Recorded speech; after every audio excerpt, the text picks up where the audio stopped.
Primeiro Jornal. Tirol FM, com as primeiras informações do dia. Prazer de receber nesta manhã de sexta-feira aqui na Rádio Tirol, no Primeiro Jornal, a nutricionista Gabriela Jacinto. Um bom dia, um prazer recebê-la aqui. De fato, eu também fico muito contente com o convite. É sempre um prazer vir aqui na Tirol para conversar sobre nutrição. E ainda mais agora, né, retorno de férias, as pessoas estão aí retomando a sua vida e é legal, né, para começar bem o ano e retomar, né, as promessas do ano novo. O calor, ele acaba contribuindo muitas vezes para os alimentos rapidamente se deteriorarem, né? Sim. E uma questão que existe sempre na dúvida é o reaproveitamento daqueles alimentos prontos. Então, sobrou, né, que eles dizem, sobrou de hoje, eu posso usar amanhã. Então, o perigo, a gente percebe assim que o perigo de intoxicação alimentar, ele está mais presente agora do que em épocas de mais frio, né? Na verdade, a gente tem que ter alguns cuidados antes de muitas vezes de preparar, porque, por exemplo, na hora de descongelar as carnes ou alimentos congelados, é sempre bom descongelar na geladeira, tirar do freezer ou do congelador e colocar na geladeira, né, com um período de antecedência, para que não ocorra de ficar esse alimento exposto a uma temperatura acima dos 5, 7 graus, que é o recomendado. E com isso, sim, aumentar a possibilidade de ter uma proliferação bacteriana. Depois que a gente faz o alimento, também é importante cuidar que, por exemplo, assim, a gente almoçou e quer esticar um pouco a conversa, tudo bem, não tem problema, mas daí retira os alimentos da mesa, coloca, né, em recipientes fechados e coloca na geladeira, para que não tenha risco também desses alimentos ficarem ali muito tempo ali mornos e tendo esse contato com o microbioma externo, né? Então, sim, dá para ser aproveitado os alimentos, mas é preciso ter esse cuidado de, quando for querer consumir ou sobrou alguma coisa de uma festa ou de um almoço, enfim, que tenha esse cuidado de logo guardar ele em geladeira ou em ambiente refrigerado. Não fazer aquela coisa assim, fiz a carne, né, fiz o churrasco e deixei no forno da cozinha. Que é o que normalmente a gente às vezes faz. Por quê? O alimento está quente e a gente vai levá-lo ou morno mesmo para a geladeira. O certo é daí levá-lo nessa temperatura. Sim, quanto antes, porque o que acontece? A temperatura ideal para proliferação bacteriana é de 7 a 60 graus. Então, a gente tem uma janela muito grande. Então, se a gente for pensar, como tu falaste agora, a temperatura para chegar até 40 graus é a temperatura ótima para que essas bactérias proliferem. Então, a gente precisa, o quanto antes, baixar a temperatura desse alimento para que ele saia dessa zona de perigo, né?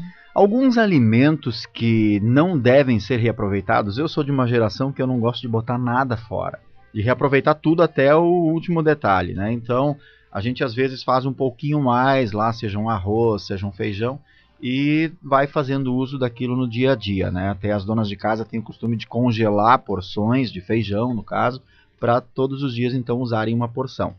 Mas algum alimento em específico seria assim, não faça reaproveitamento. Sobrou, coloca fora. Teria algum alimento que é muito perigoso mesmo para uma intoxicação?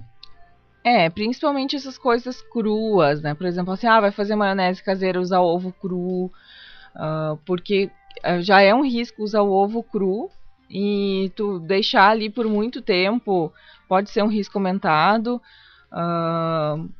Às vezes o pessoal tem aquele hábito assim de por exemplo, vai comer sushi, alguma coisa assim, algum alimento mais cru, né, assim, isso é um pouco mais perigoso de tu ficar por muito tempo com aquilo ali, pra lá e pra cá, né, na geladeira, pra fora, e dentro da geladeira de novo.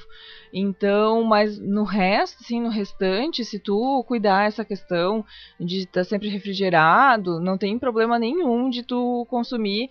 Fez um pouco de mais de arroz ou fez feijão, até porque muitas vezes, até por questão de tempo, né, a gente faz lá 1 quilo de feijão e congela em partes, não tem problema nenhum.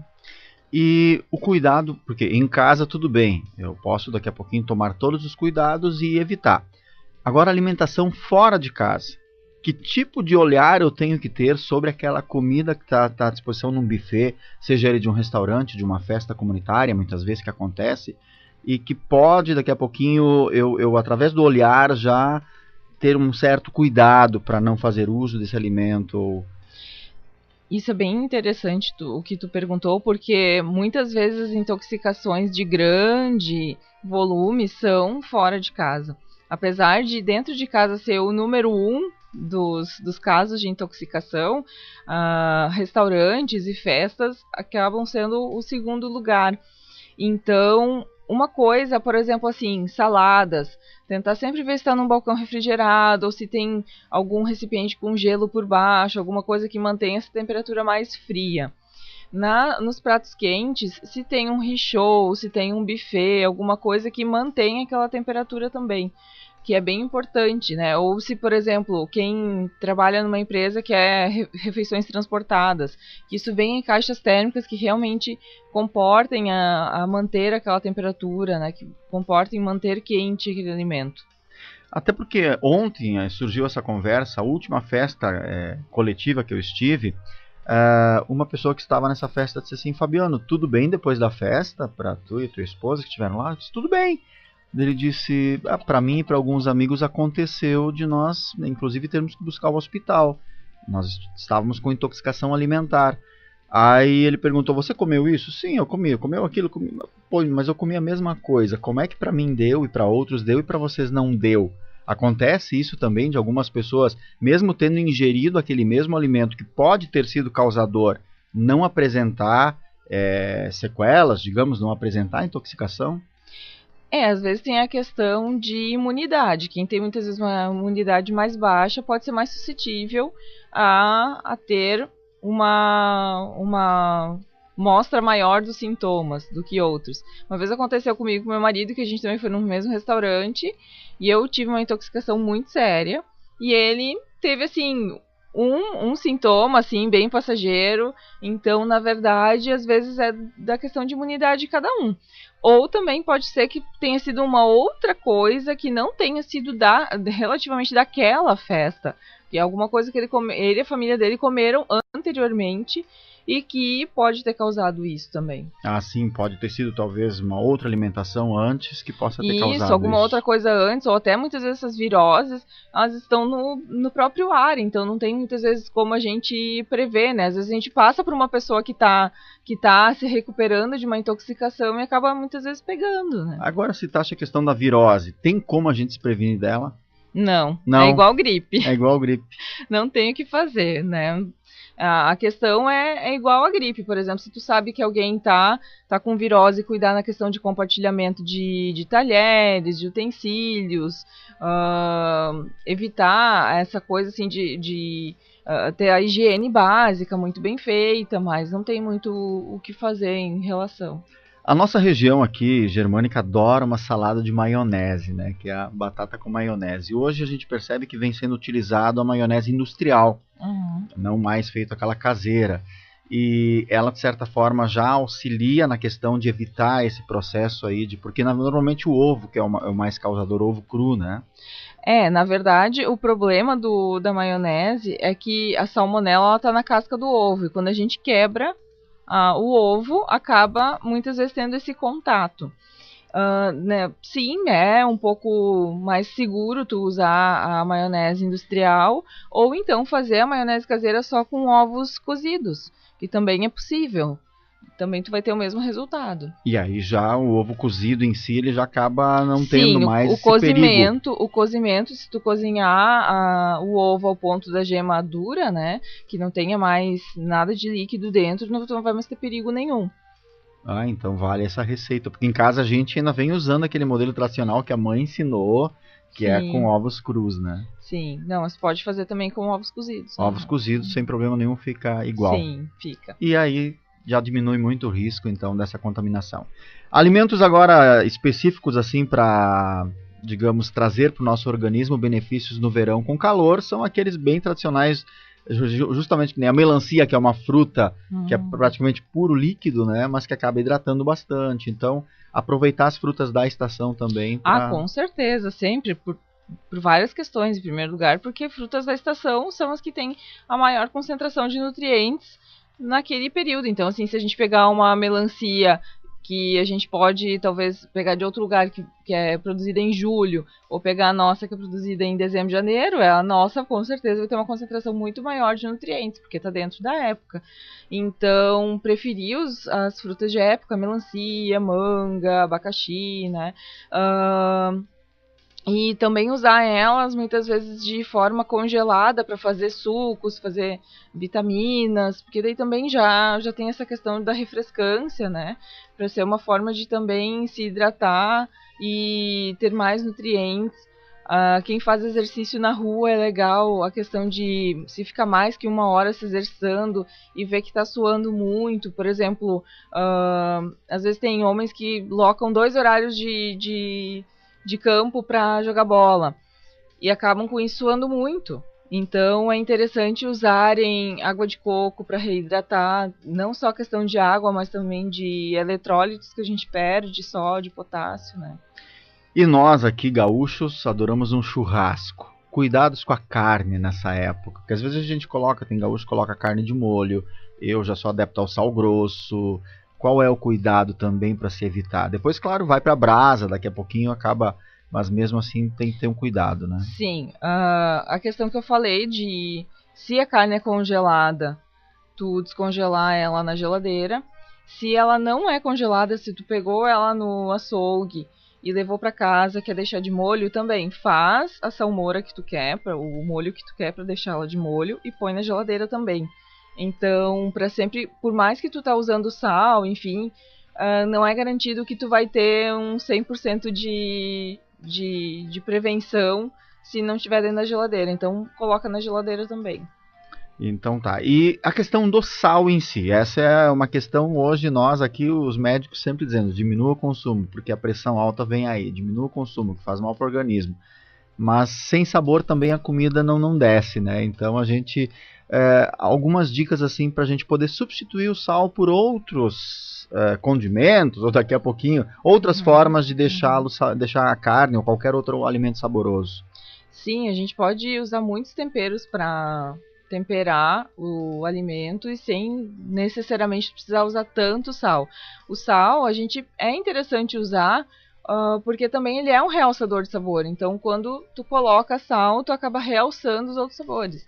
Mas existem várias ervas, por exemplo, usar alecrim em carne de porco ou carne de res, porque é uma erva mais forte, também tempera mais. Sálvia para carne de porco, orégano, manjericão para carne de frango. Então a gente tem várias ervas que podem ser usadas e que vão dar um sabor especial, vão dar um toque especial e ao mesmo tempo tu não vai precisar usar tanto sal para temperar. O próprio gengibre, muitas vezes colocar dentro do carreteiro, dentro da galinhada, também é interessante porque quase tu não precisa mais usar sal depois, né? Então, assim, essas coisas de condimentos, de temperos, a gente sempre pode ter vários, porque sempre eles vão ter alguma função em alguma preparação. A questão da pimenta, eu não vejo assim ser muito costumeiro aqui o uso, mais para a região central, norte do país, mas ela também, digamos, pode ser utilizada aí para diminuir um pouco na parte do sal. Ela também com acaba parcimônia não tem problema nenhum. Eu sempre indico assim, na verdade a pimenta, muitas vezes eu vejo que muitas pessoas têm um receio porque usavam a pimenta já moída. E com isso a gente acaba usando uma quantidade muito maior do que necessitaria usar. Então eu sempre indico usar com um moedor, moer a pimenta na hora que tu estiver fazendo, porque, nossa, tu tem que dar muitas voltas no moedor até que tu tenha uma quantidade bem pequenininha de pimenta. Então tu não vai estar consumindo uma grande quantidade. Mas também existem pimentas que não são ardidas, como pimenta da Jamaica, dedo de moça, que não são ardidas, né, que tu pode consumir elas e que são interessantes assim, né, Assim como tem na parte da pimenta, no sal, a gente às vezes ouve falar, tem sal do Himalaia, que é menos prejudicial, sal rosa ou outros tipos aí. Realmente são menos nocivos daqui a pouquinho do que o sal normal que a gente utiliza? Então, essa questão do sal rosa já gerou bastante discussão, porque até eu fui num curso ano passado, em maio, que um nutricionista palestrante ainda comentou sobre. Porque o que acontece? Sim, ele tem alguns nutrientes a mais do que o nosso sal marinho tradicional, porém ele também tem alguns componentes, inclusive radioativos. Tem 2 componentes radioativos encontrados dentro do sal rosa. E que, enfim, da mesma forma, daí até ele levantou esse questionamento, né? Que da mesma forma como a gente então se beneficiaria desses nutrientes, a gente também estaria adquirindo um conteúdo radioativo. Será que isso seria tão bom assim? Né? Então, na verdade, assim, eu digo que cada um compre o que couber no seu bolso. Eu sempre indico, sempre que possível, usar o sal mais grosso, menos triturado, refinado possível, porque daí é a mesma questão da farinha, né? Vai estar usando um sal que tem menos sódio, enfim. E muitas vezes para tu controlar essa questão, quem ainda não é muito, não tem assim uma experiência com salgar a comida, se torna um pouco mais fácil, porque tu pega um volume um pouco maior, só que não aquela quantidade toda de sabor salgado. Muito bem. E agora, então, a gente teve as festas de final de ano. Eu sempre digo que, graças a Deus, a gente tem aquele lema que o complicado não é aquilo que você come entre o Natal e o Ano Novo, e sim entre o Ano Novo e o próximo Natal, né? Que é quase um ano inteiro. Sim. Na questão do ganho de peso. Mas acaba-se nessa época do ano, a fartura foi muito maior. Nós tivemos recém agora a passagem. E agora a gente está naquela fase de queimar esses quilinhos a mais ganhos, né? Então, quem precisar também de algum auxílio aí, talvez está com problema de obesidade, ou mesmo que não, às vezes está com problema de peso, realmente não consegue ganhar peso, está magro demais, tem um desequilíbrio e precisa de um auxílio especializado, você atende aqui em Teutônia, né? Sim, eu atendo aqui em Teutônia, em Lajeado. Em Teutônia eu atendo no bairro Canabarro, no bairro Languiru, e em Lajeado, no centro. Quais são as formas de acesso para marcar uma consulta, uma avaliação? Tanto pode ser pelos telefones dos consultórios, como também pelo meu telefone e o WhatsApp 992437314. Também alguma coisa, se a pessoa quiser entrar na minha página, Nutricionista Clínica Esportiva Gabriela Jacinto, no Facebook. Mas geralmente é por esses canais, ou pelo consultório, às vezes pelos convênios também, que o pessoal pergunta nos convênios, eles acabam passando também. Verdade. Bom, quero agradecer muito já a sua participação, deixar o espaço à disposição e deixar o espaço sempre aberto, convidando-a para de vez em quando vir aqui conversar conosco, trazendo informações importantíssimas, porque às vezes a gente não sabe de alguns detalhes assim de como proceder, principalmente nessa época do ano de calor, onde que os alimentos se deterioram mais rapidamente. E para quem é, como eu, adepto a sempre ainda utilizar até o último grão, né, o alimento, o cuidado que tem que ter para não ter problema de intoxicação. Não, eu fico muito grata com o convite, Fabiano, com certeza. Sempre que precisarem, podem contar comigo. É bem importante sempre ter essa informação sendo repassada. A quanto mais pessoas, melhor, para que todos tenham uma vida mais saudável, né, e mais com isso mais longeva, de maior qualidade. Tá certo. Obrigado pela participação. Um bom fim de semana. Já Igualmente. Estamos na sexta-feira. E até a próxima oportunidade, então. Obrigada. Obrigado, bom dia.